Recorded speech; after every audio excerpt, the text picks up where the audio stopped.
যেমন পছন্দ খাবার অর্ডার করেছে। খাবার খেতে খেতেই আমাদের গাড়ি চলে আসে হোটেল থেকে। আমাদের প্রথম দিনের গন্তব্য ছিল গ্যাংটক। গাড়ির চাকা গড়িয়ে এগিয়ে চলতেই আমরা যেন ভুলে গেলাম আমাদের শহুরে যান্ত্রিক জীবনের ব্যস্ততা। কিছুটা এগিয়ে গাছের সারি পেরিয়ে পাহাড়ের প্রথম ঝলক চোখে পড়তেই আনন্দের শিহরণ খেলে গেল আমাদের মনে। সব কাজের চাপ, ভাবনা চিন্তা মুছে দিয়ে পাহাড় যেন আমাদের বুকে টেনে নিয়েছিল। সেবক ব্রিজ, কালীবাড়ি সব পেরিয়ে ছুটে চলেছি আমরা গন্তব্য হোটেল ক্লাউডসের উদ্দেশ্যে। তোমরা কি জানো, সেবক ব্রিজেরই আরেক নাম করোনেশন ব্রিজ।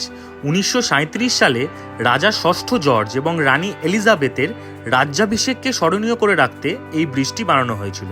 এনিওয়েজ, এর মাঝে আমাদের হালকা খিদে পেয়ে যায়, আর সামনে মোমো দোকান দেখে আমরা ভাবলাম পাহাড়ি রাস্তায় জার্নি আর শুরুতে একটা মোমো ব্রেক হলে মন্দ হয় না। মোমোর টেস্ট ছিল জাস্ট অসাম। মোমো খাওয়ার পর আমরা